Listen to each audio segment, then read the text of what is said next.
Love, they say, is the only force that death cannot conquer. Deep within the Carpathian Mountains, where mist clings to castle spires like the whispered prayers of the forgotten, Clara Whitmore polishes silver candlesticks by candlelight, her calloused hands steady despite the trembling in her heart. She came to Castle Corvina not by choice, but by desperation. A London maid fleeing grief, seeking wages to pay for her mother's medicine in a place where questions about her past would never be asked. The Dragos family pays well for silence, and silence has become Clara's closest companion since losing her infant daughter to fever 3 winters ago. But tonight, as thunder rolls across the ancient stones and shadows dance in ways that defy explanation, little Princess Seraphina, barely 6 months old and pale as moonlight, sits in her ornate cradle, watching Clara with eyes far too knowing for any child. The vampire nobility speaks in hushed tones about their children, born silent and remaining so for decades, their voices trapped until their immortal souls fully mature. So when Seraphina reaches through the bars of her crib, grasps Clara's finger with surprising strength, and whispers "Mama," in a voice that sounds hauntingly familiar, Clara's world begins to crumble. How does this impossible child know the lullaby Clara once sang to her own lost baby? Before we jump back in, tell us where you're tuning in from, and if this story touches you, make sure you're subscribed, because tomorrow I've saved something extra special for you. The candlestick slips from Clara's trembling fingers, clattering against the stone floor with a sound that seems to echo through eternity. The baby's grip tightens around her finger, impossibly strong for such a fragile creature, and those ancient eyes never waver from Clara's face. That's not possible," Clara whispers, though her voice fractures like ice over deep water. The lullaby Seraphina had hummed, "Sleep, my darling, sleep so deep, angels guard you while you dream," was something Clara had never sung aloud here in Castle Corvina. It belonged to the nursery in London, to midnight vigils beside a daughter who lived only 3 days, to a grief so profound Clara had crossed continents to escape it. Seraphina releases her finger and settles back into her cradle, those pale lips curving into what might be a smile. The expression chills Clara more than the Romanian winter ever could, because she has seen that exact smile before, on tiny lips that grew cold before they ever learned to speak. The nursery door creaks open, and Clara spins around, her heart hammering against her ribs. Lady Elisabetta Dragos glides into the room with that peculiar silence all vampires possess, her black mourning dress rustling like autumn leaves. Even after 6 months of service, Clara still struggles not to flinch at the woman's otherworldly beauty. Skin like carved alabaster, eyes the color of fresh blood, hair so dark it seems to absorb light itself. "Is everything well, Clara?" Lady Elisabetta's accent carries the weight of centuries, each word carefully shaped. "I heard a disturbance." "Forgive me, my lady, I dropped a candlestick." Clara bends to retrieve it, grateful for the excuse to look away from those penetrating eyes. "The princess startled me." "Startled you?" Something shifts in Lady Elisabetta's voice, a note of interest that raises the fine hairs on Clara's neck. How curious. Seraphina is typically so quiet. Too quiet, Clara thinks, but doesn't dare voice. In her months at Castle Corvina, she has never heard the child cry. Not when hungry, not when uncomfortable, not even when the thunder rattles the ancient windows. The silence surrounding Seraphina feels unnatural, as if sound itself bends away from her presence. She was restless tonight. Clara straightens, clutching the candlestick like a talisman. Perhaps the storm troubles her. Lady Elisabetta moves to the cradle with fluid grace, peering down at her daughter. Seraphina stares back with those knowing eyes, and for a moment, Clara swears she sees something pass between them, a communication beyond words, beyond the normal bonds of mother and child. "The children of our kind experience the world differently," Lady Elisabetta murmurs, trailing one pale finger along the cradle's edge. "They see things, remember things, that others cannot. It is both blessing and curse, The words send ice through Clara's veins. Remember things, my lady. Death is not the ending mortals believe it to be, Clara. It is merely a doorway. Lady Elisabetta's gaze fixes on her with sudden intensity. Surely you, of all people, understand this. You have walked through your own valley of shadows, have you not? Clara's mouth goes dry. She had been so careful never to speak of her past, never to mention the daughter whose absence carved a hollow space in her chest that no amount of distance could fill. I'm not sure I understand. Do not insult my intelligence. The temperature in the room seems to drop. I know why you came to us. I know what you seek to escape. Grief has a scent, my dear Clara, and yours perfumes the air around you like winter roses. Terror and something dangerously close to hope war in Clara's chest. My lady, if you're suggesting that Seraphina is somehow— I suggest nothing. Lady Elisabetta's smile reveals the barest hint of fangs. I merely observe, and I have observed that my daughter has taken an unusual interest in you. She watches you with such familiarity, as if she knows you. A soft sound from the cradle draws their attention. Seraphina has turned onto her side, one tiny hand pressed against the bars as if reaching for Clara again. The gesture is achingly familiar. Her lost daughter had slept exactly the same way, always reaching toward the sound of Clara's voice. The storm grows stronger, Lady Elisabetta says, though her words seem to carry deeper meaning. I suggest you retire for the evening, Clara.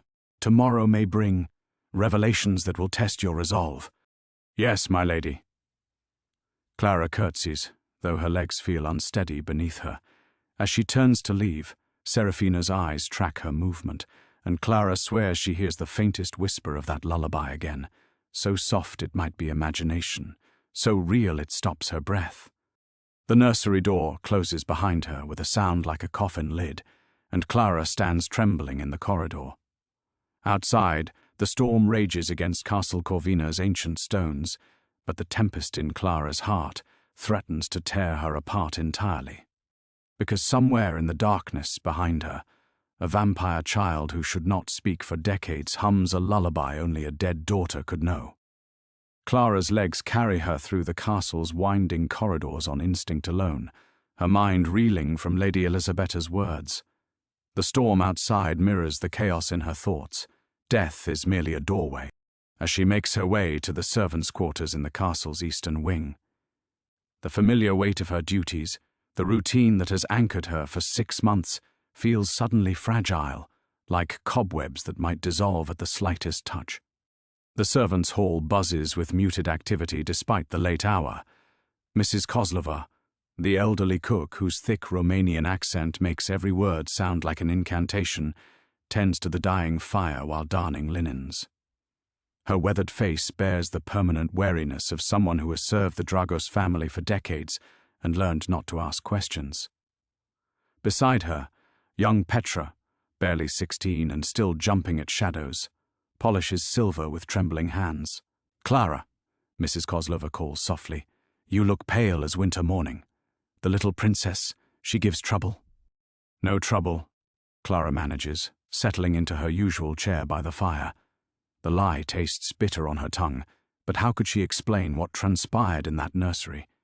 How could she voice the impossible hope clawing at her chest? She pulls her mending basket closer, a week's worth of torn sheets and worn pillowcases that need her attention before dawn. The familiar ritual of threading her needle, of making small, precise stitches, usually calms her racing thoughts. Tonight, her hands shake so violently that she pricks her finger, watching a drop of blood bloom against the white linen like a crimson rose. Careful, Petra whispers, glancing nervously toward the corridor. Blood draws their attention, even old blood. Mrs. Kozlova says they can smell it through stone walls. Mrs. Kozlova clucks her tongue disapprovingly. Enough ghost stories, child. The family feeds well. They have no interest in servant blood, but even as she speaks, her eyes dart to the shadows, and Clara notices how she keeps her crucifix visible above her collar, a protection the Dragos family tolerates with amused indulgence. Clara sucks the wounded finger clean and returns to her mending, though her thoughts drift to the letter hidden beneath her mattress upstairs. The latest correspondence from London arrived 3 days ago, bearing news that makes her stomach twist with guilt and desperation. Dearest Clara, her neighbour Mrs. Henderson had written in her careful script, "Your mother grows weaker by the day. The doctor says it's her lungs. Too many years breathing London's foul air. She asks for you constantly, though she tries to hide her pain. The money you've sent helps with the medicine, but I fear you should prepare yourself for the worst. She may not last another winter. Clara's wages at Castle Corvina are more generous than anything she could earn in London's factories or great houses, but even so, the medicine her mother needs costs more than most people earn. In a year she has calculated and recalculated the numbers until they blur together in her mind. If she can endure another 18 months here, she might save enough to bring her mother to the countryside, away from London's poisonous air. 18 months of vampire children who hum impossible lullabies, of mistresses who speak of death as doorways, of hope so dangerous it threatens to destroy her carefully constructed defenses. You think too much, Mrs. Kozlova observes, settling beside Clara with her own mending. I see it in your face. Same look my daughter wore before she married that worthless baker's son. Like someone standing at crossroads, trying to see down both paths at once. I'm merely tired, Clara murmurs, but the older woman's shrewd eyes miss nothing. In castle like this, tired can kill you. Mrs. Kozlova's voice drops to barely a whisper. You watch yourself around the little princess, yes? Children of their kind.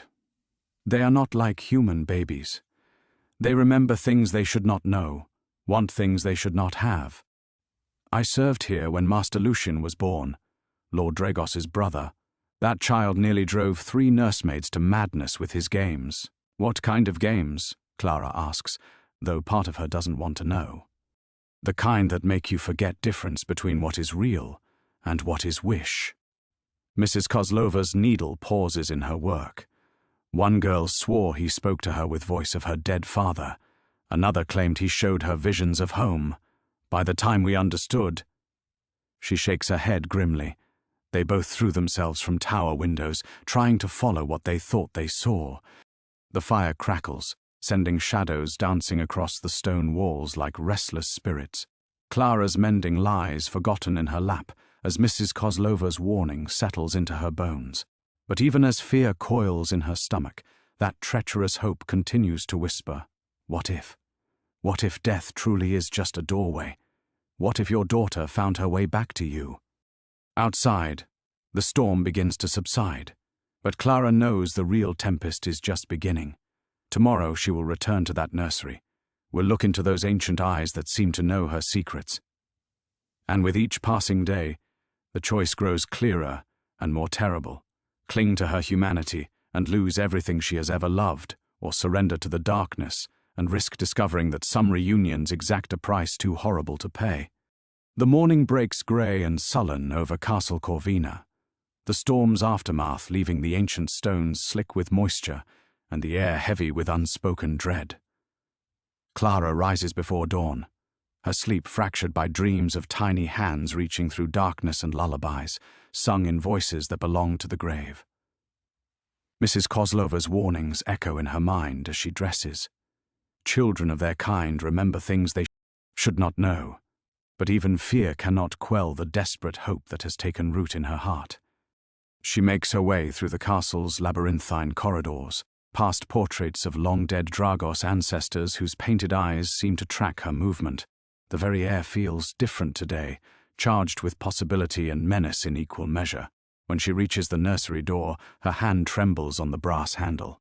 Whatever lies beyond this threshold will change everything. She can feel it in her bones like winter's approach. The room appears normal at first glance.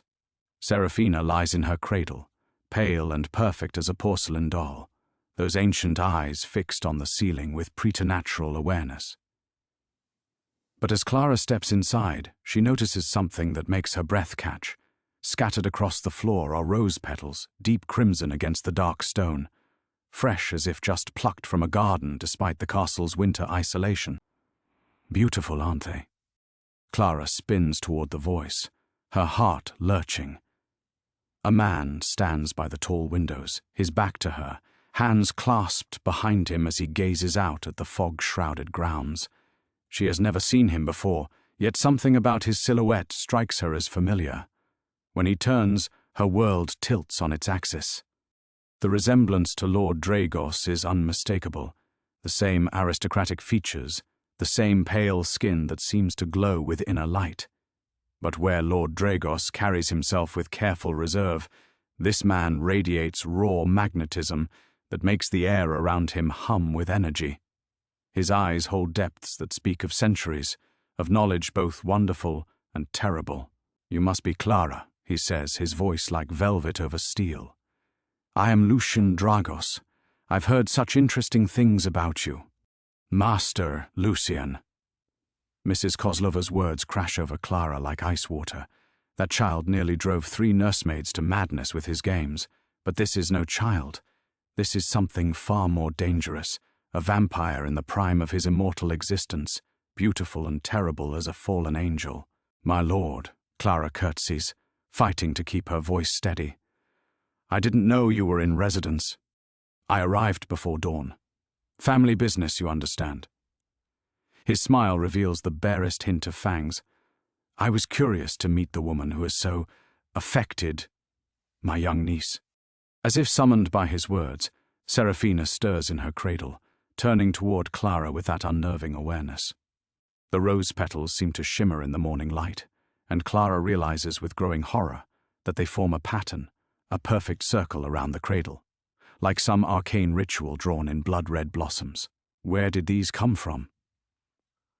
Clara gestures to the petals with a shaking hand. "Serafina called them forth," Lucian says casually, as if discussing the weather. "Remarkable, really. Children of our kind typically require decades to manifest such abilities. But our little princess, she seems quite motivated." Clara's mind reels. "Called them forth.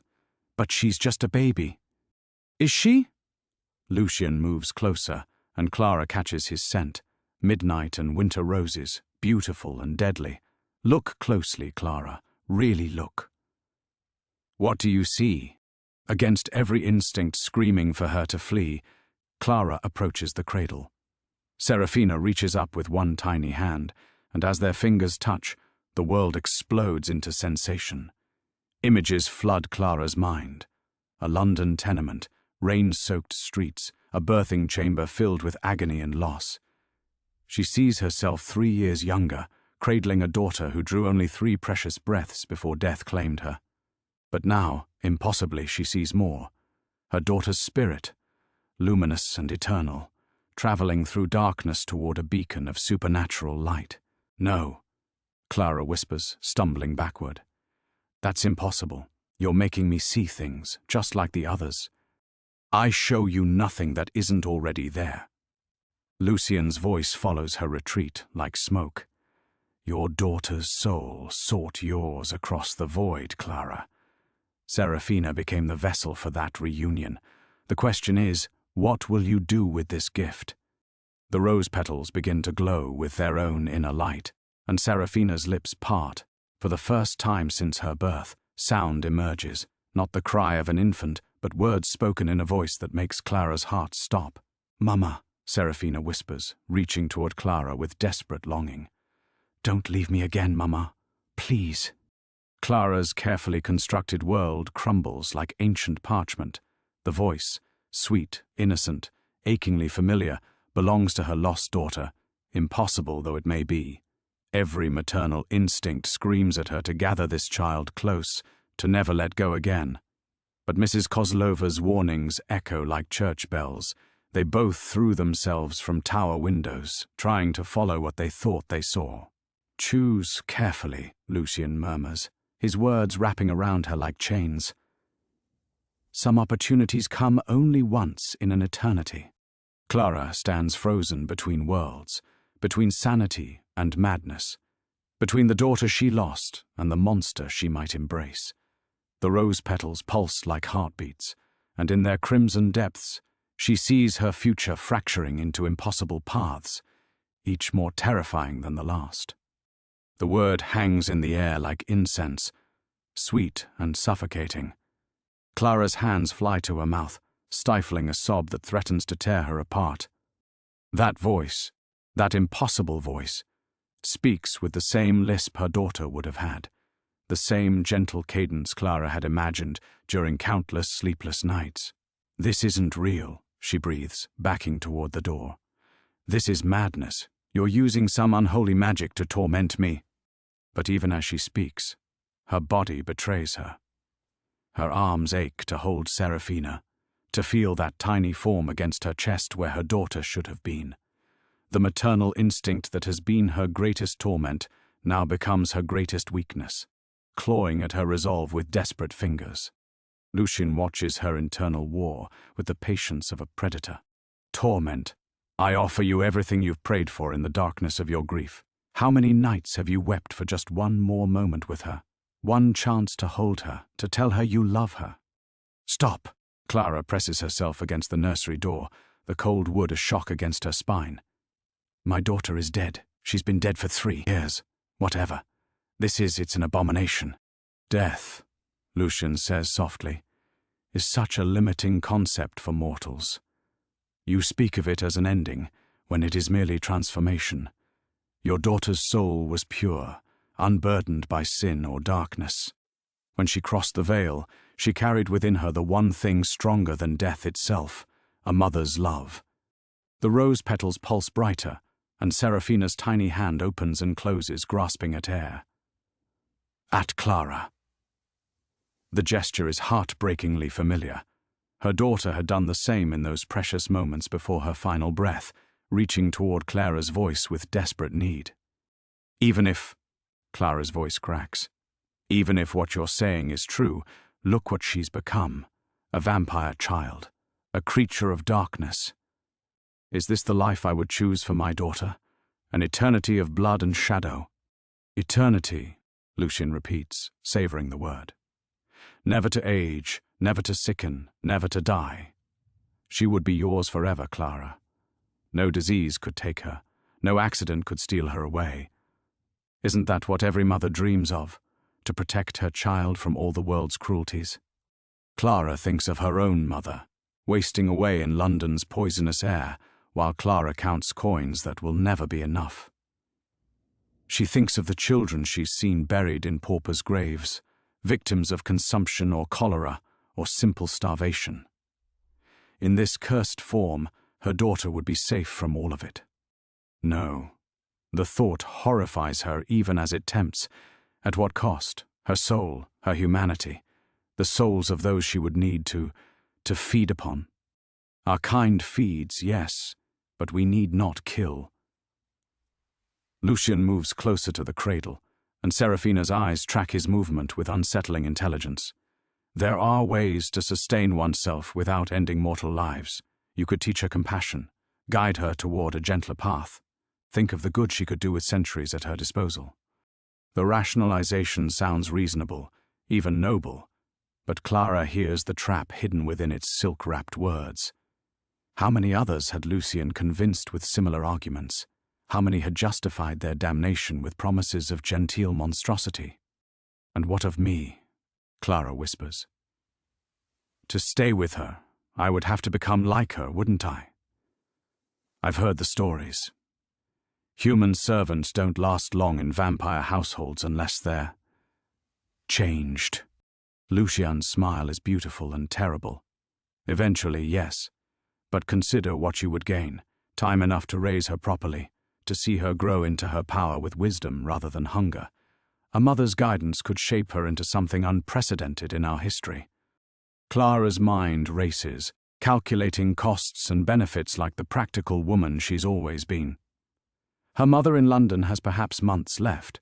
Even if Clara returned now, what could she do but watch another loved one die?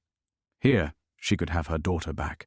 Transformed, yes, boot alive, speaking her name, knowing her face, calling her mama. But then she remembers Mrs. Kozlova's haunted expression, the way the older woman's hand trembles when she speaks of the nursemaids who threw themselves from tower windows. How many had stood in this very room, faced with similar choices, certain they could maintain their humanity while embracing damnation. The others, Clara forces herself to say. The nursemaids who came before me, did you make them the same offer? For the first time, Lucian's composure flickers. They lacked your strength, your connection to what Serafina has become. Their desires were mere fantasies. Yours is reality, or a more sophisticated fantasy.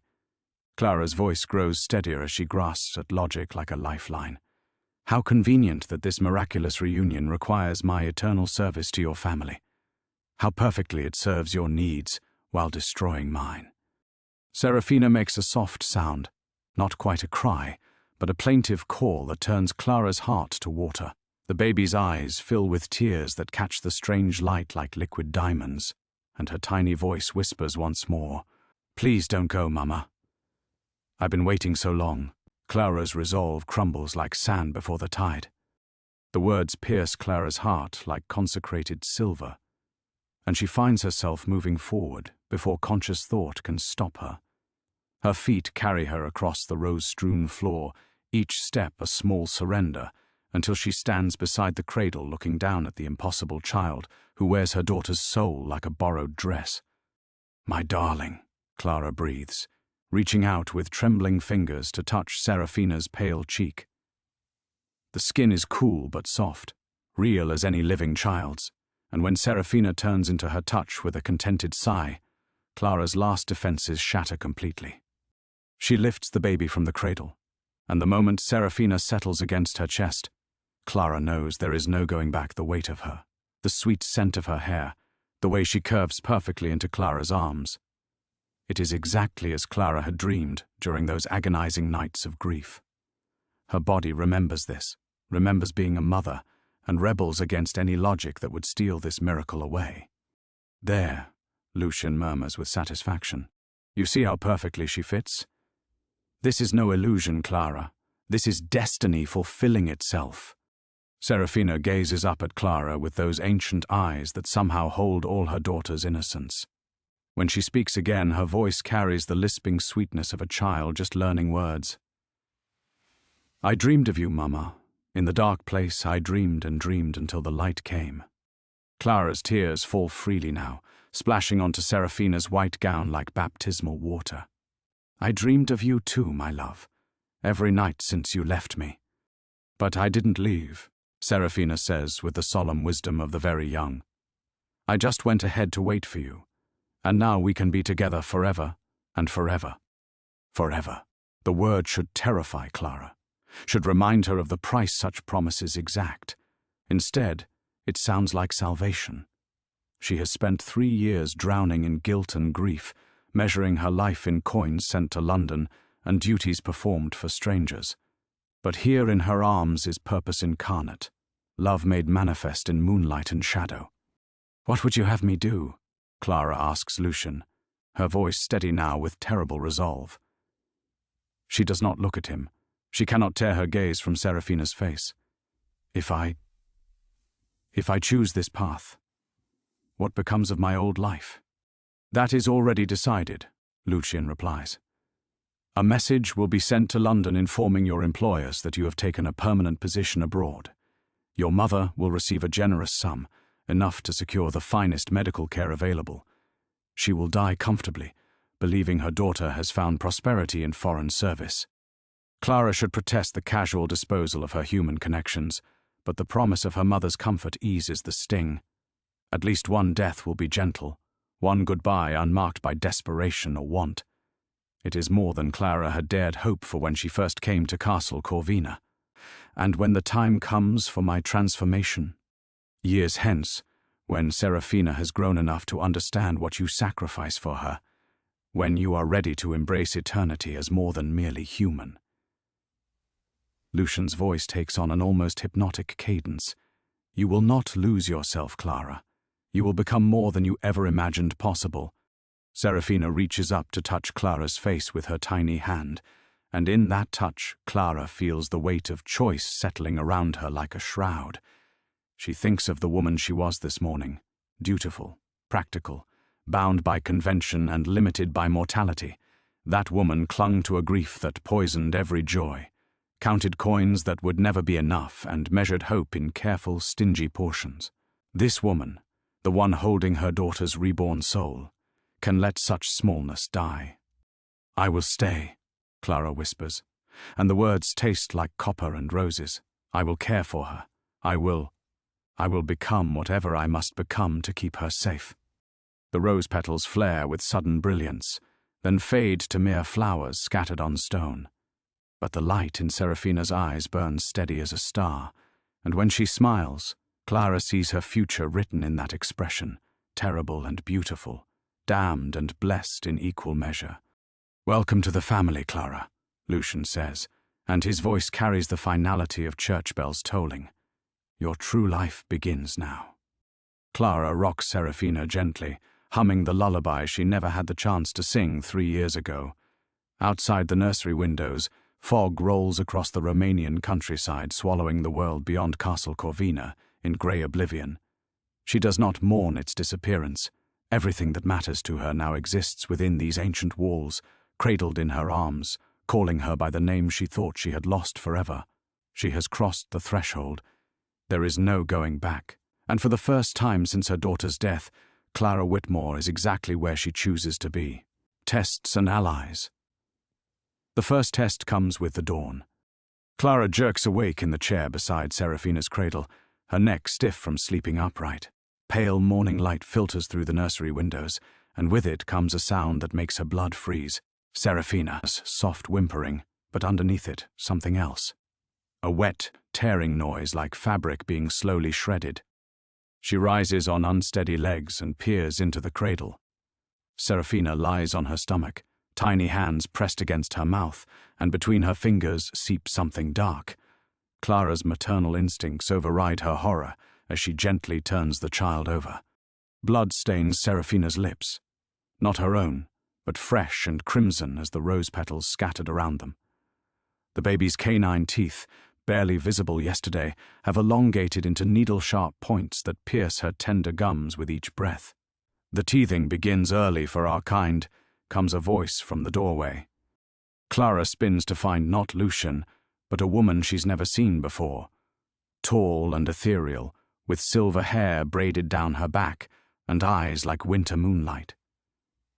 She moves with the fluid grace of a predator, but her expression holds unexpected gentleness. "Lady Dragos," Clara's voice catches. "I didn't know you had returned. I am not the lady you know." The woman steps into the nursery, and Clara notices she casts no reflection in the ornate mirror by the door. "I am Magdalena, Lucian's sister, the child's aunt, and now your guide." Serafina reaches toward this new presence, gurgling through her bloody mouth. The sound should be disturbing, but Clara finds herself more concerned with the baby's obvious discomfort than the implications of her supernatural hunger. "She's in pain," Clara says, lifting Serafina carefully. "What can I do?" "Nothing that your mortal remedies would provide," Magdalena replies, moving closer. "But there are other ways." She extends one pale finger, and Serafina grasps it instinctively. A few drops of blood will ease the transition. Not enough to truly feed, she is far too young for that, but sufficient to dull the ache. Clara's stomach lurches. "You want me to give her blood?" "I want you to learn the first rule of caring for our children. Their needs are not human needs." Magdalena's voice carries patient instruction, like a governess explaining arithmetic. You can deny this reality and watch her suffer, or you can adapt to what she has become. Clara looks down at Serafina's tear-streaked face, those impossibly ancient eyes pleading for relief from pain she doesn't understand. The practical part of Clara's mind, the part that has negotiated with grocers and counted pennies and made a dozen difficult compromises, rises to meet this new challenge. "How much?" she asks quietly. "And how often?" "A few drops on your finger, once each morning until the teeth fully emerge. No more than you might lose to a needle prick." Magdalena produces a small silver knife from her sleeve, its blade gleaming like starlight. "Consider it medicine." Clara extends her hand, surprised by her own steadiness. The blade's touch is cold, sharp, and brief, barely more than Magdalena promised. Dark blood wells from the tiny cut, and Clara touches it to Serafina's lips. The effect is immediate. Serafina's whimpering stops, her tense little body relaxing as she instinctively draws the blood from Clara's finger. The relief on her face is so profound, so obviously grateful, that Clara feels a fierce surge of protective love. "Well done," Magdalena observes. "You show remarkable adaptability for a mortal." "I'm learning that motherhood requires many compromises," Clara replies, watching Serafina settle into peaceful sleep, regardless of what kind of child you're called to raise. Indeed. Magdalena moves to the windows, gazing out at the fog-shrouded grounds. "But understand this, Clara. What you just did marks you. The castle itself now recognizes you as kin to its youngest inhabitant. There will be protections, but also obligations." As if summoned by her words, the air in the nursery shifts, growing heavier, more watchful. Clara senses something vast and ancient turning its attention toward them. The castle's own awareness, perhaps, or something deeper still. "What kind of obligations?" Clara asks, though part of her already knows the answer will complicate her new existence beyond measure. "Other families will test your commitment," Magdalena explains. "Vampires who question whether a mortal can truly serve as guardian to one of our blood. They will come with challenges, with offers to relieve you of your burden." Her smile reveals her own fangs, elegant and deadly. Some will be more direct in their opposition. Clara thinks of Lucien's casual mention of family business, the way he'd appeared without warning. How many others move through the night, drawn by news of the unusual child and her human caretaker? "And you?" Clara meets Magdalena's gaze directly. "Do you question my fitness for this role?" "I question everything," Magdalena replies with something approaching warmth. "But what I witnessed just now suggests you may surprise us all." She moves toward the door, then pauses. "Rest while you can, Clara. Your real education begins tonight." The nursery falls silent, except for Serafina's soft breathing. Clara settles back into her chair, cradling the sleeping child, and contemplates the path stretching before them. Each step leads deeper into shadow, further from the woman she used to be.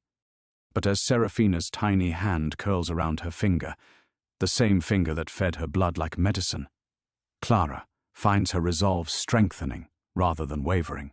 Let them come with their tests and challenges.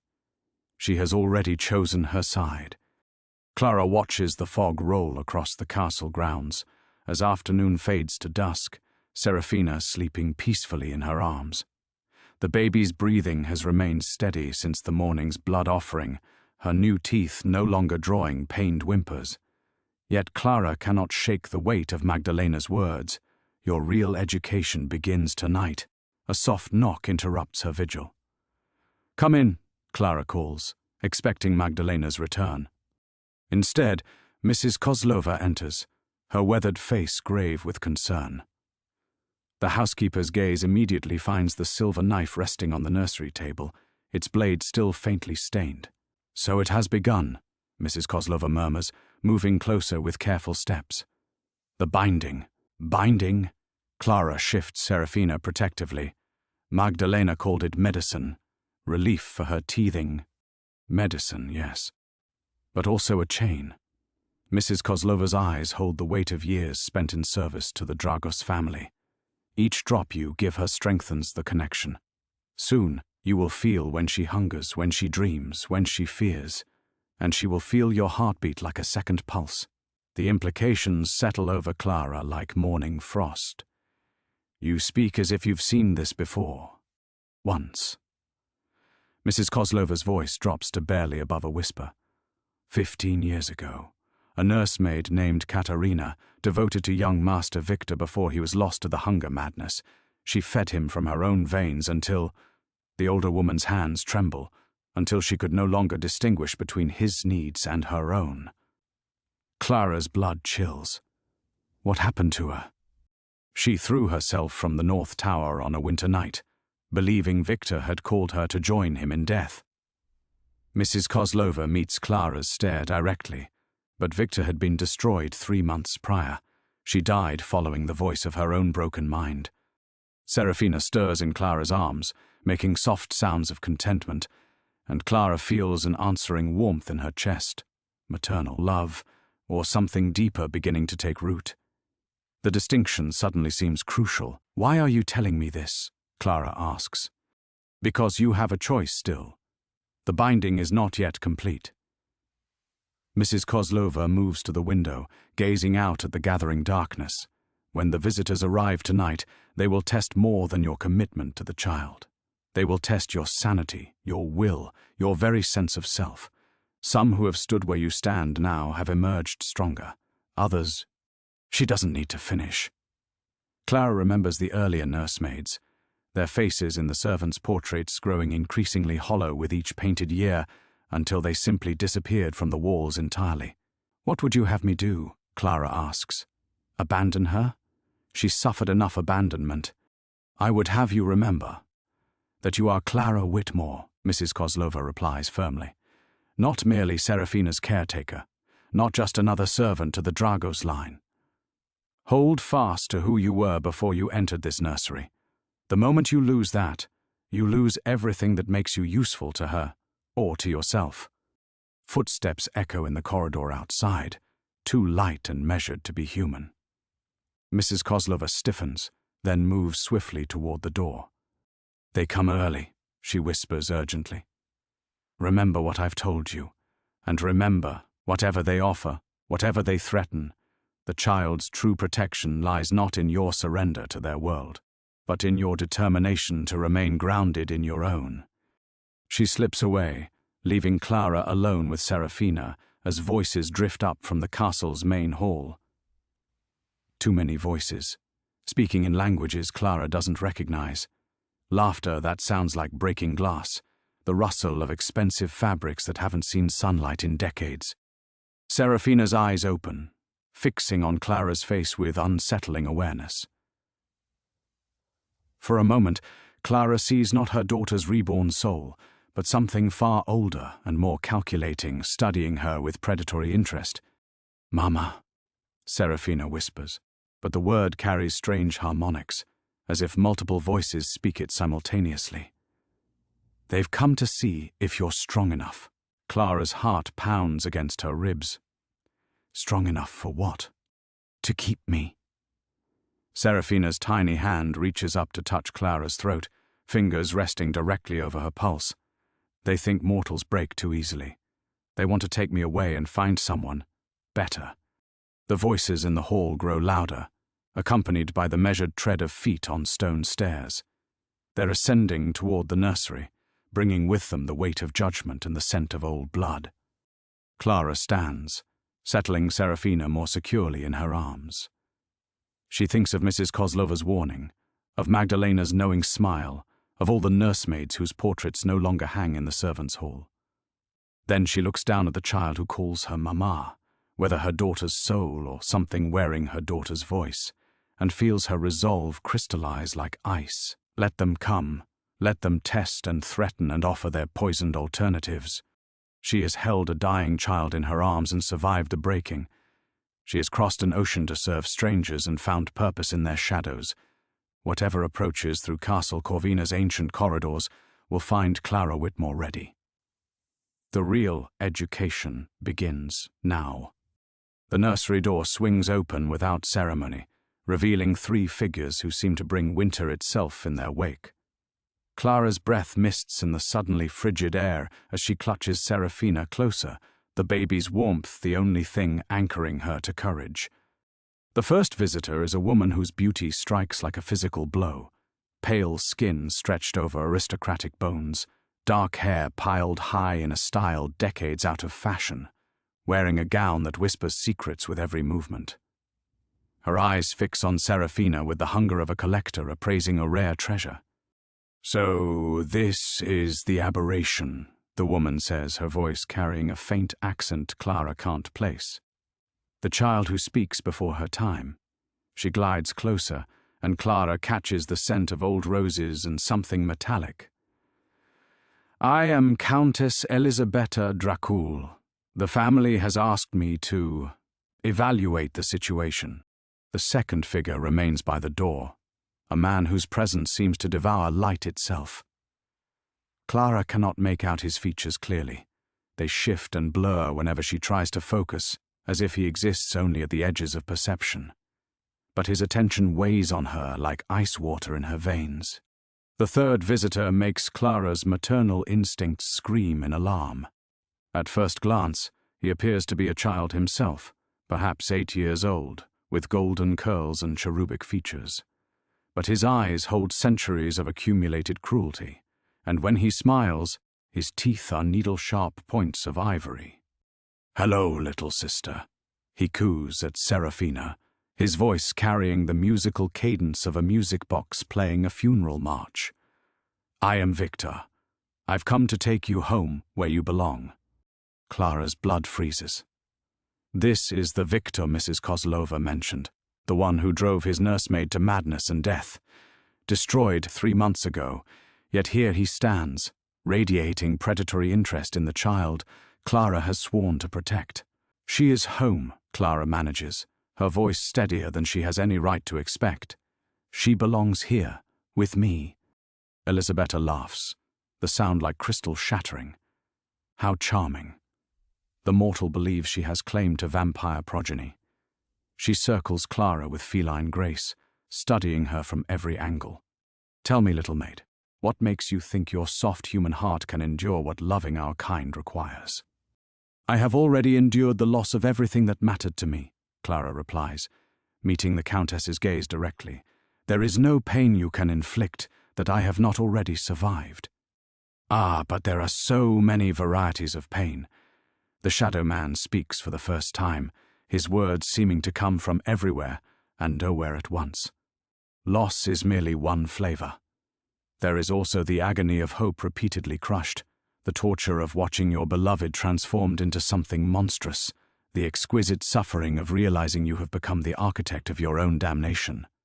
Serafina begins to cry, not the normal wailing of an infant, but a sound like wind through cemetery gates. The visitors lean forward with obvious interest as Clara rocks her gently, humming the lullaby that has become her talisman against despair. "She fears you," Clara says accusingly. "Whatever you represent, she knows it means separation. She fears us because she remembers." Victor steps closer, his child's face wearing an expression of ancient hunger. Deep in whatever soul she carries, she knows what we are, what she will become. The hunger will take her eventually, as it takes us all. Better to place her with someone who can guide that transformation properly. "I can guide her," Clara insists, but doubt creeps into her voice like frost. What does she really know about raising a vampire child? About containing supernatural hungers or navigating immortal politics? "Can you?" Elisabetta produces a crystal vial from the folds of her gown, its contents swirling with dark promise. "This is virgin's blood, freely given by a willing sacrifice. 1 drop will ease any pain your little one might suffer. Can you provide such delicacies? Can you offer her the education she will need to survive among our kind?" Clara stares at the vial, remembering Serafina's relief when she tasted blood this morning. How long before her own meager offerings prove insufficient? How long before the child needs more than Clara's humanity can provide? "I can offer her love," Clara says quietly, "unconditional love that asks nothing in return but her happiness." "Love." Victor repeats the word like a curse. The weakness that destroys mortals and vampires alike. Love made Katerina throw herself from the tower. Love made countless others before her choose madness over clarity. The shadow man speaks again, his voice wrapping around Clara like burial shrouds. "We offer an alternative. Release the child to our care, and we will ensure your mother in London receives enough money to purchase a peaceful death. You will be free to return to your mortal life, unmarked by our world's contamination." Clara's heart lurches at the mention of her dying mother, but she forces herself to look down at Serafina. The baby has stopped crying, and now watches the proceedings with those impossibly knowing eyes, her daughter's eyes, filled with a trust Clara cannot betray. "No," Clara whispers, then stronger, "No. She stays with me." The temperature in the room drops another degree, and all three visitors smile with predatory satisfaction. The real test begins now. The attack comes swift and merciless. Victor moves first, his child's form blurring across the nursery with inhuman speed. Clara barely has time to register his approach before ice-cold fingers wrap around her throat, lifting her from the chair with effortless strength. Serafina tumbles from her grasp, crying out as she falls toward the stone floor. The Shadow Man catches the baby mid-air, his form solidifying just enough to cradle her safely. "Careful, Victor." His voice carries dark amusement. "We need the child unharmed." The mortal, however, requires education. Victor's grip tightens and Clara feels her airway constricting. His cherubic face wears an expression of scientific curiosity as he watches her struggle. Let us see how far maternal love extends when faced with actual consequence. Clara claws at his hands, her vision darkening at the edges. Through the roaring in her ears, she hears Serafina's cries growing more desperate, more inhuman.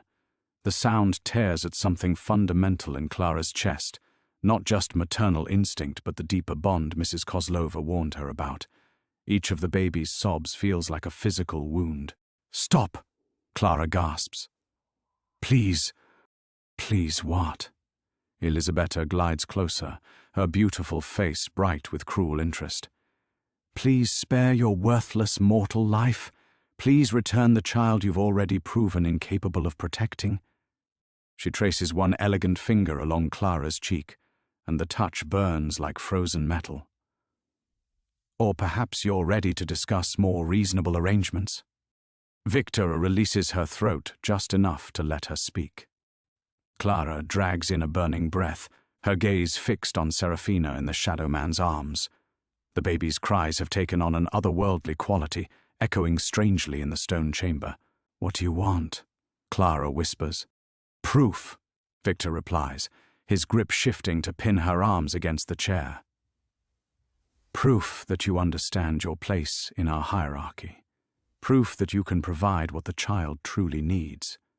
The Shadow Man moves closer, carrying Serafina with careful precision. "The little one hungers," he observes, his voice now tinged with something approaching sympathy. "Not for the drops of blood you've been rationing like medicine, but for proper sustenance. Watch." He produces a larger vial than Elisabetta's. This one filled with liquid so dark it seems to absorb light. When he touches it to Serafina's lips, the baby's response is immediate and terrifying. She latches onto the vial with desperate hunger, her tiny hands grasping at the glass as she feeds. Her cries transform into sounds of pure relief and satisfaction. "This is what she needs," Elisabetta explains, her tone almost educational. "Not your careful drops and anxious rationing, but proper nourishment from proper sources. Can you provide this? Do you even know where such blood comes from?" Clara's stomach churns as understanding dawns. The liquid in the vial isn't just blood. It's something far more specific, far more precious, something that requires taking rather than giving. "She's an infant," Clara pleads, watching in horror as Serafina drains the vial with obvious relish. "Surely she doesn't need—" "She needs what her nature demands," Victor interrupts, finally releasing Clara's throat entirely. She slumps forward, gasping as he continues. "And her nature is vampire, regardless of whatever mortal soul you believe inhabits her form. Will you deny her true sustenance out of squeamish human sentiment?" The Shadow Man holds the empty vial up to catch the dim light. "This came from a village girl, 15 years old, pure of heart and body. She gave her life willingly, understanding it would nourish one of our children. The blood carries not just physical sustenance, but spiritual essence, the very thing vampire progeny require for proper development." Clara stares at Serafina, now calm and content in the Shadow Man's arms, her tiny mouth still stained with the dark blood. The sight should horrify her, but instead she feels only crushing despair. How can she compete with this? How can her fumbling attempts at care match what these creatures can provide? I see understanding dawning, Elisabetta observes with satisfaction. The child's needs will only grow more complex, more demanding. Her supernatural development requires guidance you cannot give, resources you cannot access, knowledge you do not possess. And when the hunger truly takes hold, Victor adds, his child's voice carrying ancient malice, when she reaches for your throat in her sleep or mistakes your heartbeat for a dinner bell, what then? Will your mortal love sustain you through that education? Clara tries to speak, to mount some defense, but the words die in her throat. The visitor's arguments cut too close to her deepest fears. What happens when Serafina grows beyond her ability to care for her? What happens when love isn't enough? As if sensing her despair, Serafina turns her head toward Clara. Those knowing eyes, her daughter's eyes, meet hers across the space between them. For just a moment, Clara sees not the vampire child or the mysterious soul, but simple, terrible need. The dark moment crashes over her like a tide. She cannot save this child. She cannot even save herself. But in that moment of absolute despair, something shifts in Clara's perception. The shadows in the room seem to writhe with anticipation. The visitors lean forward with barely concealed hunger, and Serafina's eyes, those precious, familiar eyes, flash with something that isn't gratitude or satisfaction, but terror. They're feeding on this, Clara realizes with crystalline clarity. Not just Serafina, all of them. They're feeding on my despair. The revelation cuts through her anguish like a blade of pure light. She straightens in the chair, studying the scene with new eyes. Victor's cherubic smile falters slightly as her posture changes. Elisabetta's perfect composure develops the finest crack around her luminous gaze. Even the shadow man seems to solidify further, as if her shifting emotional state somehow grounds him. "You're wrong," Clara says quietly, her voice carrying newfound steel. "About all of it, are we?" Elisabetta's laugh sounds forced now, brittle. "You cannot even provide proper nourishment." "That wasn't nourishment," Clara interrupts, standing slowly. "That was a demonstration. A show designed to make me feel inadequate." She takes a step toward the shadow man, who instinctively retreats. If Serafina truly needed such specific sustenance, she would have weakened over these past days. Instead, she's grown stronger. Victor's form blurs with agitation. "You know nothing of our kind's requirements."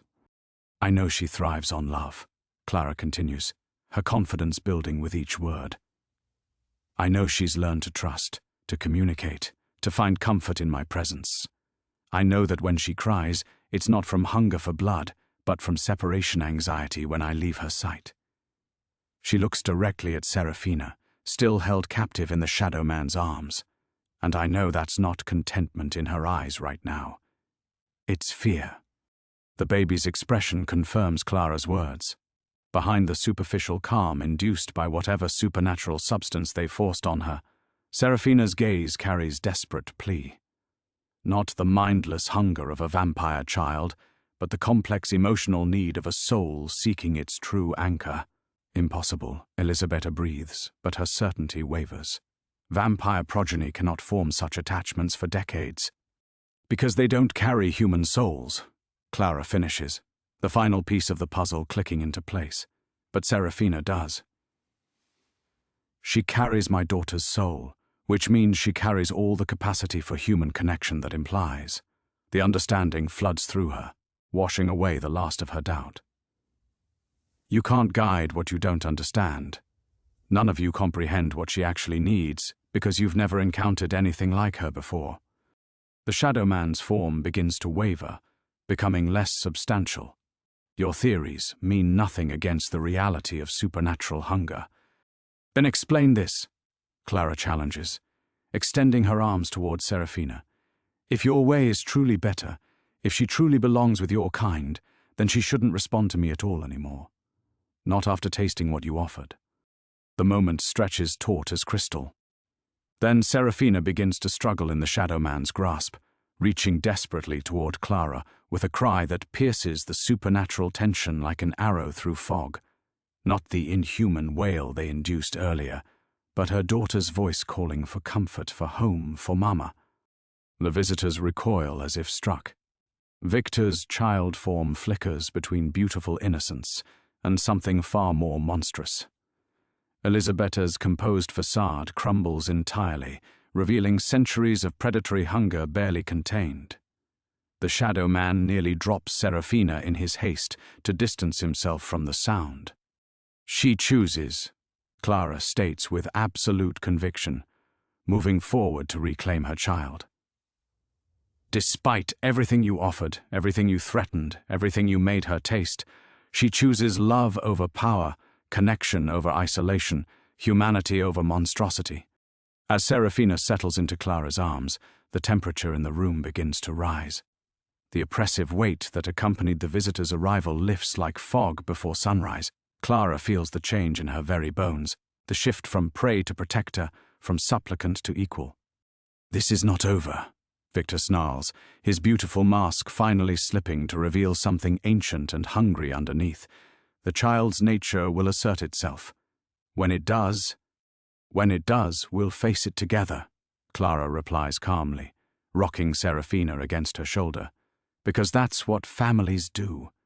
They face the darkness together, and they find ways to let in the light. She looks down at her daughter, for she knows with absolute certainty now that this is her daughter, reborn into supernatural form but carrying an entirely human heart, and sees her own resolve reflected in those knowing eyes. The visitors retreat toward the door, their forms already beginning to fade like nightmares banished by dawn. But Clara barely notices their departure. She's too busy marveling at the most important revelation of all. Love, true love, doesn't require understanding supernatural politics or providing perfect solutions. Sometimes it just requires choosing to stay again and again until staying becomes strength. In the aftermath of the visitors' retreat, the nursery feels hollow as an abandoned church. Clara stands motionless, Serafina pressed against her shoulder, both of them trembling from the encounter's intensity. The ancient stones seem to exhale slowly, releasing tension that had coiled through the very walls. But beneath her relief, Clara recognizes a harsh truth. This victory is temporary. The visitors will return, and next time they'll be prepared for her defiance. "We need allies," she whispers against Serafina's soft hair, the words crystallizing a plan that's been forming since Victor first spoke. "And we need to understand exactly what you are, little one." Serafina makes a soft sound, not quite human, not quite vampire, but entirely her own. The noise strengthens Clara's resolve. Whatever supernatural politics govern this world, her daughter exists at the intersection of two realms. That unique position might be their salvation rather than their doom. Clara moves to the window, studying the fog-shrouded grounds below. Somewhere in this castle are answers. Mrs. Kozlova mentioned records, histories of other children like Serafina, and there's Constantine, the young lord who showed her such kindness earlier. His concern seemed genuine, untainted by the predatory hunger she'd witnessed in the visitors. "First things first," she murmurs, settling into the rocking chair with newfound purpose.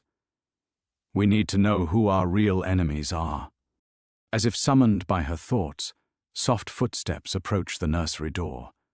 Clara tenses, but the gentle knock carries none of the oppressive weight that preceded the visitor's arrival. "Clara, are you well?"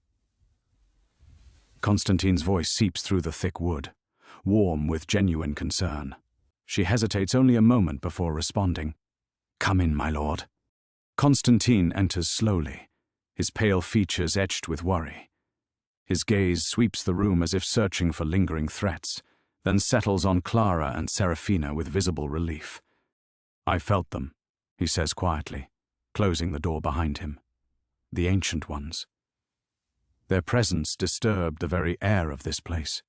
He approaches carefully, hands visible and non-threatening. "They came for her, didn't they?" Clara nods, studying his expression for any hint of deception. "They claimed she belongs with her own kind." "And what did you tell them?" That love transcends bloodlines. The words feel stronger now, tested and proven. They offered me everything, money for my mother, freedom from this world. But Serafina chose to stay with me. Constantine's eyes widen with something approaching awe. She chose. At her age, that should be impossible. He sinks into the chair across from Clara, his immortal composure cracking to reveal centuries of lonely existence. In all my years, I've never heard of a vampire child forming such specific attachments. Because vampire children don't carry human souls, Clara states, watching his reaction carefully. But Serafina does. She carries my daughter's spirit, the child I lost 3 years ago. The silence stretches between them, filled with implications neither fully comprehends. When Constantine speaks again, his voice carries the weight of revelation. That explains everything, he breathes. Her early speech, her responsiveness, her ability to thrive on minimal blood supplementation. He leans forward, excitement building in his pale features. Clara, do you understand what this means? She's not just a vampire child with unusual abilities. She's something entirely new, a bridge between our worlds. The possibility settles over Clara like dawn breaking. A bridge, she repeats slowly. Not a weapon for their politics, but a connection they fear because it threatens their isolation. Exactly. Constantine stands, beginning to pace with nervous energy. The Ancient Ones maintain power through separation, through the belief that vampires and humans are fundamentally incompatible. But Serafina proves otherwise. She proves that love, consciousness, and humanity can exist within a supernatural form. Clara feels pieces clicking into place like a complex lock finally opening. That's why they were so desperate to take her. Not to nurture her, but to control her, to prevent her from becoming proof of something they've denied for centuries. And that's why we must protect her, Constantine says firmly. Not just for your sake or even for hers, but for what she represents. He stops pacing, meeting Clara's eyes with newfound determination. I pledge myself to your cause, Clara Whitmore. Whatever resources I possess, whatever influence I can wield, it's yours. For the first time since arriving at Castle Corvina, Clara doesn't feel completely alone. In Constantine, she senses not just an ally, but someone who understands the larger implications of Serafina's existence. What do we do first? She asks. We learn, Constantine replies, his aristocratic bearing transforming into something resembling hope. The castle's library contains centuries of records about supernatural children. If there have been others like Serafina, we'll find evidence, and if she truly is unique. He smiles, the expression transforming his pale features entirely. Then we'll write the first chapter of an entirely new kind of vampire tale. Serafina stirs against Clara's shoulder, making soft sounds of contentment. In those tiny murmurs, Clara hears not the darkness her enemies promised, but the possibility of something unprecedented, a future where love and monstrosity might coexist, where bridges could be built across the vast gulf between mortal and immortal hearts. The real work begins now. The castle's ancient library sprawls across 3 floors of the eastern tower, its vaulted ceilings disappearing into shadows that seem to breathe with accumulated centuries. Clara follows Constantine through towering shelves, lined with volumes bound in leather, scales and materials she cannot, dare not, identify. Serafina rests quiet against her shoulder, those knowing eyes taking in everything with unsettling awareness. The Dragos family has ruled here for 800 years, Constantine explains, his voice hushed in reverence for the accumulated knowledge surrounding them. Every supernatural birth, every unusual occurrence, every deviation from expected vampire development, it's all recorded here. He stops before a section where the books seem older, their bindings cracked and faded. These chronicles date back to the family's origins. Clara adjusts Serafina's weight, feeling the child's supernatural lightness, another reminder of what she truly is. How many others have there been? Children like her? That's what we must discover. Constantine retrieves a massive tome, its cover marked with symbols that seem to shift in Clara's peripheral vision. But first, you should understand what we're truly facing. The visitors who came tonight, they represent something far more dangerous than simple vampire politics. He opens the book carefully, revealing pages covered in meticulous script and detailed illustrations that make Clara's stomach turn. Drawings of children with two knowing eyes, of rituals conducted in moonlight, of families torn apart by forces beyond mortal comprehension. The conclave of ancients, Constantine continues, pointing to a particularly disturbing illustration showing three figures exactly matching her recent visitors. They've existed since vampirism itself began, tasked with maintaining what they call supernatural purity. Any deviation from expected vampire development is considered either a threat to be eliminated or a tool to be controlled. Clara studies the images with growing dread, and Serafina represents the ultimate deviation. She represents evolution, Constantine corrects, his pale fingers tracing the ancient text, something they've spent centuries preventing. He turns several pages, stopping at a passage written in what appears to be blood. Listen to this. The birth of the soul-touched shall herald the end of separation, the beginning of unity between the realms of death and life. Such children must be guided into darkness or destroyed, lest they inspire others to question the natural order. Serafina makes a soft sound against Clara's neck, as if responding to the ominous words. Clara shifts her protectively, maternal instincts flaring. They see her as a threat to their entire way of existence. Because she is. Constantine's admission carries weight of centuries. Clara, if Serafina truly can bridge our worlds, if she can maintain her humanity while embracing her vampire nature, she'll prove that everything the Conclave teaches is wrong. Vampires won't have to choose between isolation and destruction. They could choose connection, community, even redemption. The implications crash over Clara like a tide. She came to this castle seeking only employment, hoping to save her dying mother with honest wages. Now she finds herself at the center of a supernatural revolution, her daughter the unwitting catalyst for change that could reshape the very nature of immortal existence. The consequences, she whispers, understanding flooding through her. Everyone who helps us, everyone who believes in what she represents, they'll become targets too. Constantine nods gravely. The Conclave won't simply retreat after tonight's failure. They'll return with greater force, more compelling arguments, deadlier threats, and they'll target anyone who stands with you. His pale eyes meet hers with unflinching honesty. I understand if you cannot ask others to take such risks. But Clara thinks of Mrs. Kozlova's gentle kindness, of the other servants who've shown Serafina genuine affection despite her supernatural nature. She remembers her own mother, wasting away in London, and realizes that some battles choose their fighters rather than the reverse. What does the text say about defeating them? She asks, settling into a nearby chair with Serafina still cradled against her. Constantine flips through more pages, his expression growing increasingly troubled. That's the difficulty. The Conclave has existed for millennia, accumulating power and influence across supernatural society. They don't simply rule through force. They control through fear, through the belief that their way is the only way to survive. Then we don't defeat them through force, Clara realizes, the plan crystallizing in her mind with startling clarity. We defeat them by proving they're wrong, by showing the vampire world that connection doesn't equal destruction, that love doesn't mean weakness. A public demonstration, Constantine breathes, understanding immediately. But Clara, that would require exposing Serafina to the entire supernatural community.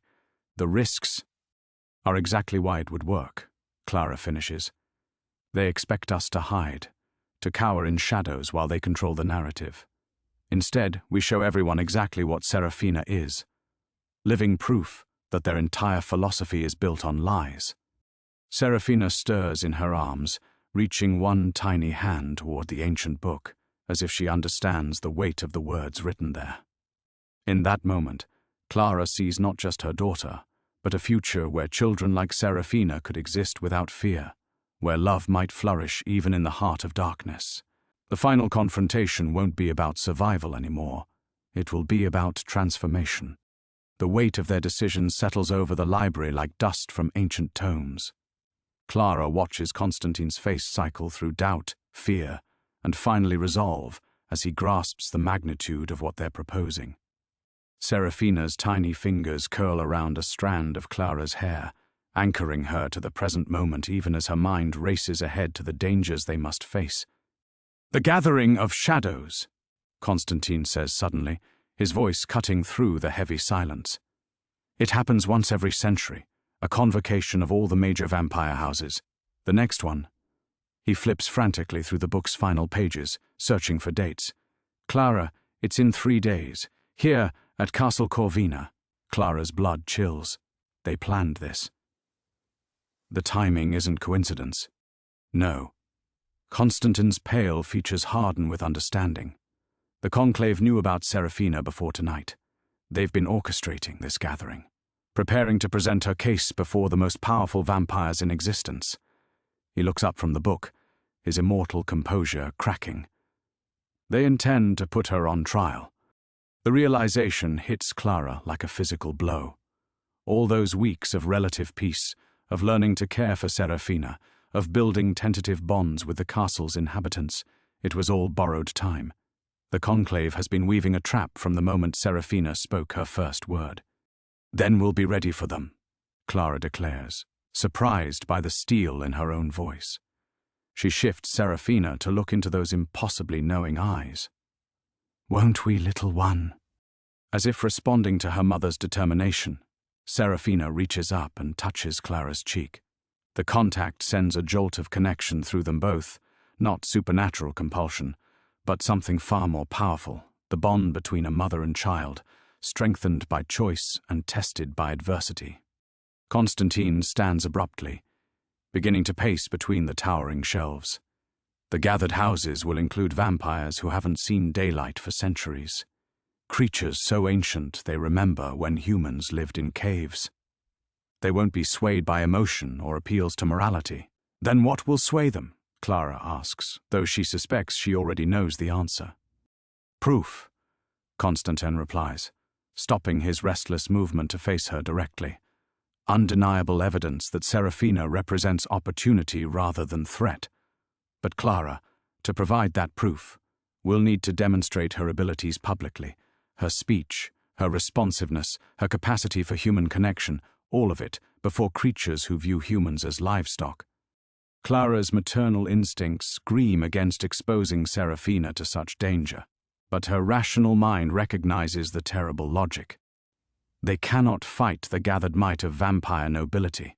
Their only hope lies in changing minds, in proving that everything the Conclave preaches springs from fear rather than wisdom. "What do we need to do?"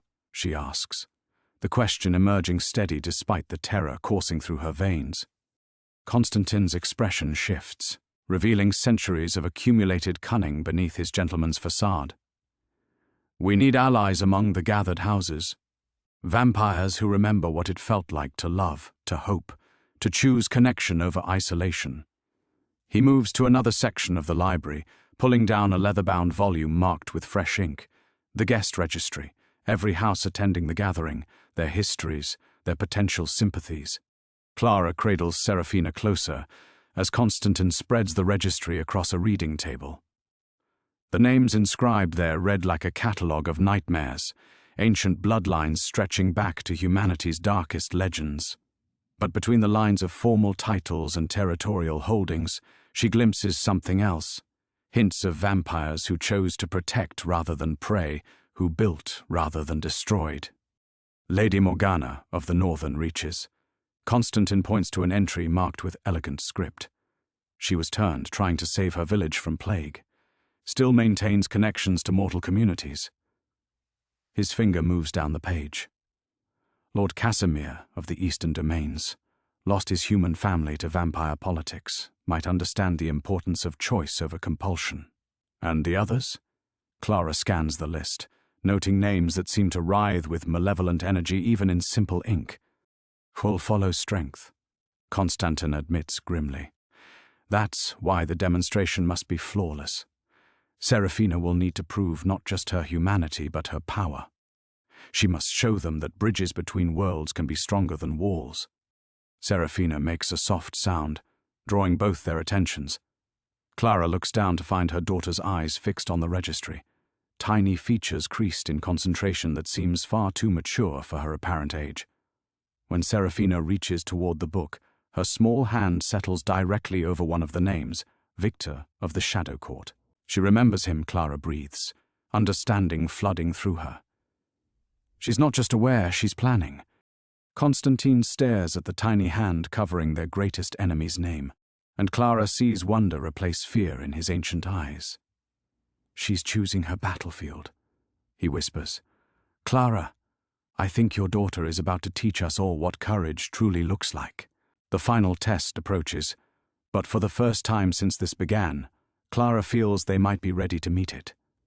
3 days pass like heartbeats before an execution.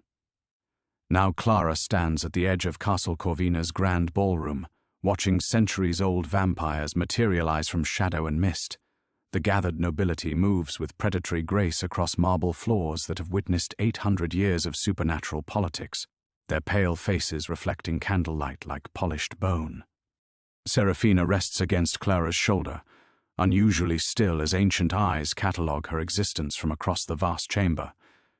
Clara feels the weight of their scrutiny like physical pressure, each glance a judgment rendered by creatures who measure time in centuries rather than heartbeats. They're all here, Constantine murmurs beside her, his aristocratic composure barely concealing the tension beneath. Every major bloodline, every ancient house that matters. Clara identifies the figures they'd studied in the registry, Lady Morgana, elegant in midnight blue, her pale features marked by compassion that survived her transformation, Lord Casimir, whose haunted eyes speak of losses that echo Clara's own. But dominating the chamber's center stands Victor of the Shadow Court, his presence so malevolent that other vampires unconsciously create space around him. The conclave of ancients holds court near the chamber's far end, their timeless faces betraying no emotion as they observe the gathering. Clara recognizes the woman who'd invaded the nursery 3 nights ago, her silver eyes now fixed on Serafina with hungry intensity. The trial begins when the clock strikes midnight, Constantine whispers. According to ancient law, you'll be granted one opportunity to present your case before they render judgment. One opportunity. Clara's throat constricts as she contemplates the impossibility of their situation. How do you convince creatures who've abandoned humanity that love transcends the boundaries of species? How do you prove that connection strengthens rather than weakens? Serafina stirs, lifting her head to survey the assembled vampires with those unnervingly aware eyes. When she focuses on Victor, her tiny features harden into an expression of recognition that chills Clara's blood. Whatever memories her daughter carries from her previous life, they include knowledge of their greatest enemy. "Mama," Serafina whispers, the word carrying clearly across the suddenly silent chamber. Every vampire present freezes. The impossible has occurred again, a vampire child speaking with clear intent, demonstrating consciousness that shouldn't exist for decades. But this time, hundreds of ancient witnesses hear the proof of her uniqueness. Victor steps forward, his movement liquid and threatening. "Fascinating," he purrs, his voice carrying the accumulated malice of millennia. The little abomination performs on command. Clara's maternal instincts flare, protective fury burning away her fear. She's not performing. She's choosing to acknowledge me as her mother. "Mothers require the same species as their offspring," Victor replies with surgical cruelty. "You are human. She is vampire. The connection you claim is delusion born of misplaced sentiment." "Then explain her development," Clara challenges, stepping forward despite every survival instinct screaming retreat. "Explain her awareness, her speech, her capacity for genuine affection. Your own doctrine states vampire children remain mute for decades." Victor's pale lips curve in what might charitably be called a smile. Simple. The child is possessed by a human soul, a contamination that must be purged before it spreads to others. His gaze sweeps the assembled vampires. We gather tonight to cleanse this infection before it threatens the purity of our kind." The word purged echoes through Clara's mind like a death sentence. They don't intend to simply separate her from Serafina. They plan to destroy everything that makes her daughter unique, leaving behind an empty vampire shell stripped of humanity. "You're afraid," Clara realizes, the understanding crystallizing with startling clarity. "You're not protecting vampire purity, you're protecting vampire isolation. Because if Serafina can bridge our worlds, others might follow. Your entire power structure depends on the belief that vampires must choose between connection and survival." Victor's composure cracks, revealing the ancient rage beneath his civilized facade. "You dare lecture me about survival? I have endured for 3 millennia while your species scratches its brief existence from the dust. And what have you built with all those centuries?" Clara demands, maternal love transforming into righteous fury. "What legacy will you leave beyond fear and loneliness?" Serafina represents hope. Proof that your kind doesn't have to choose between power and love. Serafina reaches one tiny hand toward the assembled vampires, her movement innocent yet profound. In that gesture, Clara sees not the monster Victor claims, but a child offering connection to creatures who've forgotten what such gifts mean. The chamber holds its collective breath as ancient vampires stare at the tiny outstretched hand. Some faces reflect curiosity, others wonder, a few even longing. But Victor's expression hardens into implacable hatred. "Enough," he snarls, supernatural power radiating from him like heat from a forge. "This contamination ends tonight." The final confrontation Clara has dreaded now begins, with her daughter's very soul hanging in the balance. Victor's power erupts across the chamber like a winter storm, shadows writhing from the ancient stones to form spectral chains that reach for Serafina. Clara instinctively steps back, but there's nowhere to retreat. They're surrounded by centuries of accumulated supernatural might. "Stop!" Lady Morgana's voice cuts through the mounting darkness, her own power flaring silver blue to intercept Victor's assault. The child has broken no laws. This trial hasn't even begun.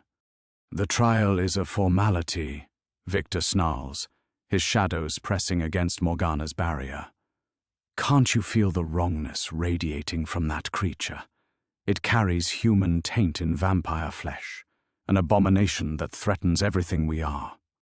Clara feels the assembled vampires wavering, their ancient fears awakening as Victor's words echo through the chamber. 3 millennia of ingrained doctrine can't be overturned by one evening's demonstration, no matter how profound. She needs something more than words.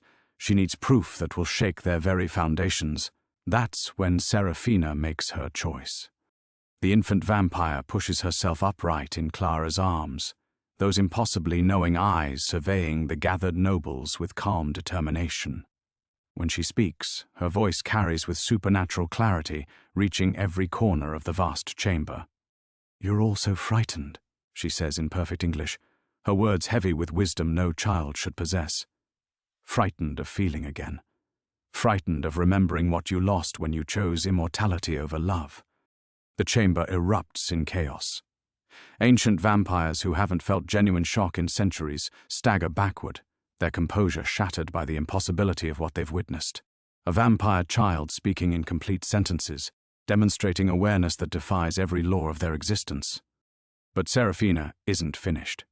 She looks directly at Victor, and Clara feels power building in her daughter's small frame. Not the malevolent force of traditional vampires, but something else entirely. Something that bridges life and death, darkness and light. "I remember you, Victor," Serafina continues, her child's voice carrying the weight of prophecy. "I remember when you had a human name, when you wept over the grave of your mortal sister. I remember the moment you chose hatred over grief, isolation over healing." Victor's attack falters, his shadows recoiling as if burned. "Impossible," he breathes, but Clara sees terror crack his ancient composure. "You cannot know these things. No one remembers." "The dead remember everything," Serafina replies with devastating gentleness. "Every love lost, every choice that led to darkness, every moment when you could have chosen differently." She extends her tiny hand toward him again, and this time Clara understands the profound courage in that gesture. It's not too late, you know. It's never too late to choose love over fear. The silence that follows feels absolute, as if the entire castle holds its breath. Clara watches ancient faces transform as Serafina's words penetrate centuries of accumulated cynicism. Some vampires begin to weep, actual tears from creatures who believe themselves beyond such mortal responses. But Victor's face hardens into implacable rage. "Enough," he roars, gathering power for a killing strike. "I will not be lectured by some mewling infant drunk on human sentiment." Clara sees the attack building and knows with crystal clarity that neither Morgana's barriers nor Constantine's protection will stop it. Victor has committed everything to this moment, channeling 3 millennia of accumulated darkness into a single devastating blow, which means Clara has only one choice. She steps forward, placing herself directly between Victor's gathering strike and her daughter. The gesture is futile. No human could survive what Victor is preparing to unleash, but she makes it anyway, maternal love overriding survival instinct. "If you want to destroy her," Clara says quietly, "you'll have to go through me first." Victor's laugh echoes with malevolent triumph. "Gladly." The attack comes like concentrated midnight, shadows given form and malice beyond mortal comprehension. Clara closes her eyes and whispers her daughter's name, expecting oblivion. Instead, she feels warmth. Serafina's power flows through their connection, not vampire strength, but something infinitely more precious. Love given form, hope made manifest, the bridge between worlds that Clara always knew her daughter represented. The protective barrier that forms around them shines with impossible light, turning Victor's shadows to harmless mist. But Clara feels something else in that radiant shield. A terrible price being paid. Serafina's power isn't just protecting them, it's transforming Clara, changing her on a fundamental level. She can feel her humanity slipping away, replaced by something other, something immortal. "The sacrifice," she breathes, understanding flooding through her as her heartbeat begins to slow. "To save you, I have to become like them." Serafina's tiny hand presses against Clara's cheek, and in that touch, Clara feels her daughter's infinite love and her infinite sorrow for the choice they've been forced to make. The victory will be theirs. The gathered vampires are already moved, already beginning to question everything they believed. But the cost is Clara's mortal life, willingly given to ensure her daughter's survival. As transformation takes hold, Clara's last human thought is profound gratitude that love at least will survive the change. The transformation completes with a sensation like drowning in starlight. Clara's human heartbeat fades to silence, replaced by something deeper, the eternal rhythm of immortal existence. When she opens her eyes, the world has changed. Colors possess depths she never imagined, sounds carry meanings beyond their surface, and the emotions of every vampire in the chamber flow toward her like visible currents. But stronger than any supernatural enhancement is the connection to Serafina, now burning bright as a beacon between their transformed souls.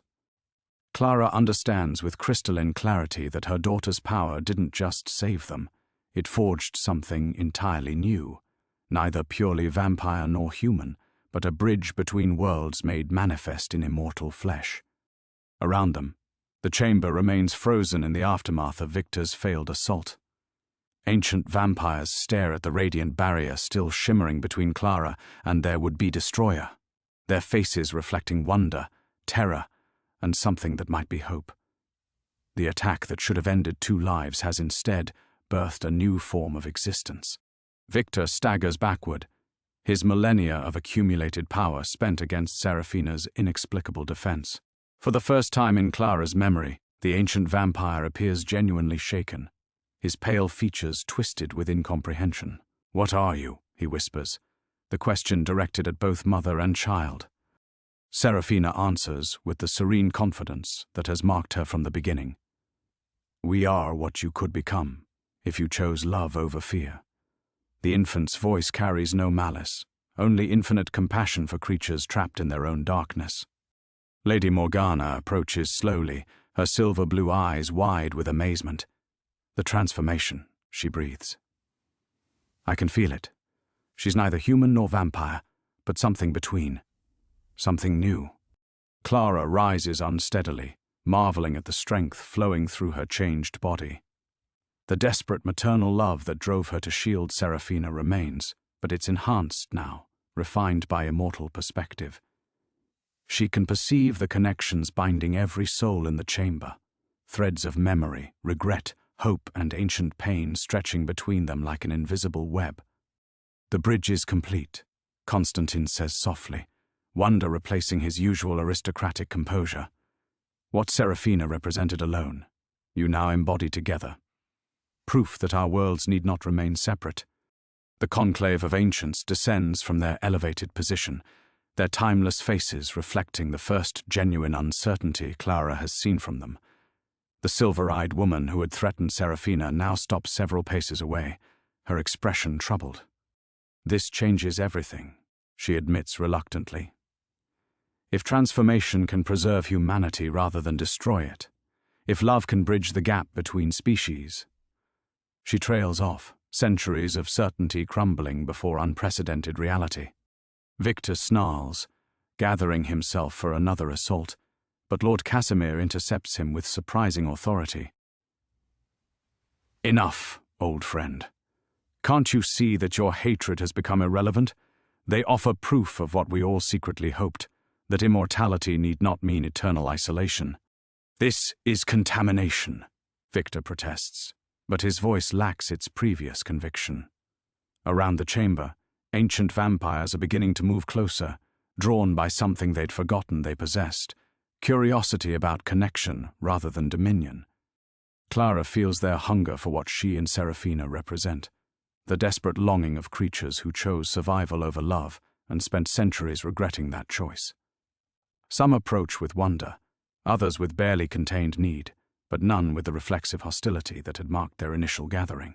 The trial is ended, the silver-eyed ancient announces formally. The child will live under the protection of this assembly. Relief floods through Clara so powerfully that her new vampire strength trembles. They've won. Not just Serafina's survival, but acceptance from the very forces that sought to destroy her. The cost was Clara's humanity, but gazing down at her daughter's radiant smile, she finds no regret in that sacrifice. Serafina reaches up to touch Clara's transformed face, her tiny fingers tracing features that remain familiar despite their supernatural refinement. "Mama," she whispers, and this time the word carries overtones only immortal ears can perceive. Gratitude, love, and the promise of centuries together. "Yes, little one," Clara replies, her voice carrying new harmonics that seem to resonate through the chamber itself. "I'm still your mama. I always will be." Victor retreats toward the shadows, his ancient hatred diminished but not extinguished. "This isn't finished," he warns, though the threat sounds hollow after his defeat. "What you've begun will have consequences beyond your comprehension." "Then we'll face them together," Clara responds, maternal protection now backed by immortal power. All of us who choose connection over isolation. As the gathered vampires begin to disperse, many approach Clara and Serafina with tentative offers of alliance, protection, and simple companionship. The bridge between worlds has been built, and centuries of accumulated loneliness begin to crack. Clara holds her daughter close as dawn approaches, knowing their greatest trial is behind them. Whatever challenges immortality brings, they'll meet them as they have everything else, with love that transcends the boundaries between life and death. The return. 3 months have passed since the transformation, and Clara finds herself walking the familiar corridors of Castle Corvina, with footsteps that no longer echo. The servants' quarters, where she once rushed between duties with mortal urgency, now feel like artifacts from another lifetime. Every stone, every shadow holds new meaning for her enhanced perceptions, but it's the profound silence of her own existence that marks the greatest change. She pauses before the mirror, in what was once her modest chamber, studying features that remain recognizably hers despite their supernatural refinement. The tired lines around her eyes have vanished, replaced by an otherworldly luminescence that speaks of immortal vitality. Yet when Serafina babbles from her arms, true infant sounds mixed with those unnervingly articulate observations, Clara's reflection shows something no other vampire possesses, the warm recognition of maternal love unmarred by predatory hunger. The morning post arrived, Mrs. Hartwell announces from the doorway, her weathered face still adjusting to addressing her former superior as an equal. The elderly housekeeper extends a letter with hands that tremble slightly, not from age, but from the residual awe that has marked every servant's interaction with Clara since her transformation. Clara accepts the correspondence with careful gentleness, her supernatural strength requiring constant moderation around fragile human concerns. The return address makes her unnecessary heartbeat skip, Dr. Margaret Whitmore, London. Her mother's physician. "Shall I prepare the drawing room?" Mrs. Hartwell asks, understanding without explanation that this letter carries weight beyond its paper envelope. "Please." Clara's voice carries those new harmonics that seem to resonate through the castle's ancient stones. "And ask Lord Constantine to join me when convenient." Alone with Serafina, Clara breaks the wax seal with movements that betray none of her internal turbulence. Her immortal eyes scan the physician's careful script, absorbing news she had anticipated yet hoped against. Her mother has passed, peacefully, the letter assures, in her sleep, just as winter gave way to spring. "She's gone, little one," Clara whispers against Serafina's downy hair, and feels her daughter's tiny hand press against her cheek in wordless comfort. The gesture carries supernatural awareness. Even as an infant, Serafina understands loss in ways that transcend her apparent age. Constantine arrives within moments, his aristocratic features softening when he perceives Clara's distress. The bond forged during their desperate alliance has evolved into something approaching friendship, remarkable between beings whose kind should remain natural enemies. "Your mother?" he asks with gentle directness. Clara nods, unable to trust her voice with the confirmation. In mortal life, this news would have devastated her, guilt over her absence crushing what remained of her heart. Now, surrounded by supernatural enhancements, she feels the grief differently, deeper, more complex, threaded through with an immortal perspective that encompasses far more than immediate loss. "She knew," Serafina says unexpectedly, her words clear and purposeful. "She felt you safe before she let go." Both vampires freeze. Even months after her transformation, Clara still struggles with her daughter's impossible awareness, the casual way Serafina reveals knowledge that should exist beyond any infant's comprehension. "How could she know?" Clara asks, though part of her already understands the answer. "Love transcends distance," Serafina replies with devastating simplicity, "just as it transcends death. She felt the change in you, felt your protection extending around both of us.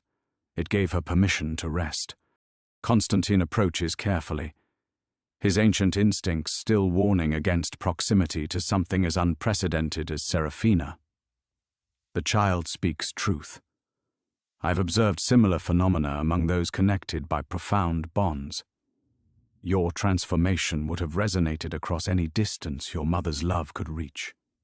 Clara finds unexpected comfort in his words, her immortal perspective allowing her to perceive truth that mortal grief might have obscured. Her mother's death wasn't abandonment or failure. It was completion. The circle of love that began with Clara's birth encompassed her own lost child, and culminated in Serafina's impossible existence, had provided her mother with the peace necessary for final rest. "I should have been there," Clara murmurs, maternal guilt reasserting itself despite supernatural understanding. "You were there," Serafina corrects with infant authority that never fails to unsettle. "Love doesn't require physical presence. She felt you choosing her granddaughter over safety, choosing connection over survival. She felt you become something that could protect what she treasured most." Through the chamber's tall windows, Clara watches dawn break over the Carpathian Mountains with eyes that no longer fear the light. Her transformation has freed her from traditional vampire limitations, just as it's freed her from purely human perspective. She exists now as something between worlds, capable of appreciating both while being bound by neither. "What happens now?" she asks Constantine, though the question encompasses far more than immediate concerns. "Now we continue building the bridge your courage created," he responds with quiet conviction. "Others will follow your path. Vampires seeking connection, humans choosing love over fear. The world you and Serafina have birthed together will grow." Clara holds her daughter close, feeling the steady warmth of immortal love binding them across species, across the boundaries of life and death itself. Her mother's passing marks an ending, but also a beginning, the start of eternity spent nurturing the impossible bridge her sacrifice made real, the new beginning. 2 years have passed since Clara received news of her mother's death, and the grief has transformed into something richer, a golden thread of memory woven through the tapestry of her immortal existence. She stands now in the castle's renovated east wing, watching Serafina take her first tentative steps across floors where sunlight streams freely through enlarged windows. The modifications were Constantine's idea, a recognition that their household had evolved beyond traditional vampire limitations. "Careful, darling," Clara murmurs, her enhanced reflexes ready to catch her daughter should she stumble, but Serafina moves with supernatural grace, her tiny feet finding perfect balance as she reaches toward the bookshelf where Clara has placed her mother's letters, carefully preserved correspondence spanning decades of love across distance. Other changes mark their new existence. The castle receives visitors now, both human and vampire, drawn by stories of the impossible bridge Clara and Serafina represent. Some come seeking transformation, others offering alliance, and a few arriving with simple curiosity about creatures who've transcended the ancient barriers between species. Each guest forces subtle adjustments to their daily rhythm, but Clara finds herself welcoming the connections her mortal life had craved. Mrs. Hartwell enters carrying afternoon tea, her movements efficient despite advancing age. The elderly housekeeper has become Clara's closest confidant among the human staff, their reversed positions creating an unexpected friendship built on shared devotion to Serafina's welfare. "The delegation from Vienna arrives tomorrow," she announces, setting the service near the windows where light catches the delicate porcelain. Lord Constantine suggests presenting the child's capabilities gradually. Clara nods, understanding the political delicacy required.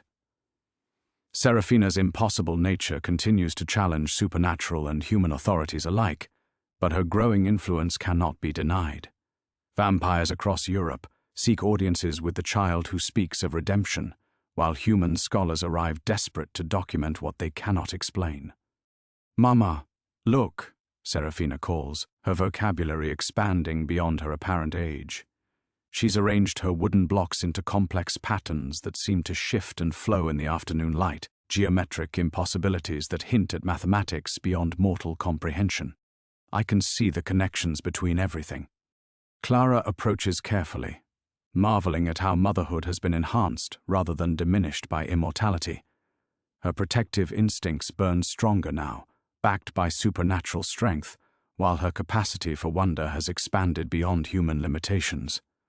Watching Serafina discover her abilities fills Clara with fierce pride tempered by protective caution.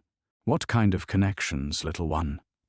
"The threads that bind souls together," Serafina explains with matter-of-fact certainty that still unsettles Clara. "Like the one between us, or the silver cord that connected you to grandmother even after she crossed over." Her tiny fingers trace patterns in the air that seem to leave momentary trails of light. Some vampires have forgotten their connections, but they're still there, waiting to be remembered. The drawing room doors open to admit Constantine, his aristocratic bearing unchanged despite the revolutionary transformation of his household. Behind him walks Elena Vasquez, a young vampire from Spain whose recent arrival has provided Serafina with another connection to explore. Elena's transformation had been brutal, a violent assault that left her consumed by hatred until news of the impossible child drew her to Romania. The change continues, Elena reports, wonder still evident in her voice after weeks in their presence.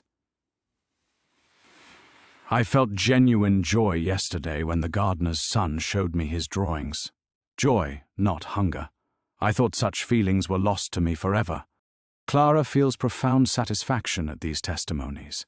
Each vampire who finds healing in their presence validates the price she paid for transformation, proves that love can indeed bridge the gap between worlds. Her sacrifice birthed something unprecedented, a form of immortality that enhances rather than destroys human connection. Serafina abandons her blocks to approach Elena with the fearless affection she shows all wounded souls. You remember now, she observes, taking the vampire's pale hand in her tiny fingers. The sister who died protecting you. She's why you chose to survive, even when survival felt like betrayal. Elena's composed features crumble, centuries of accumulated pain finding release through a child's supernatural compassion.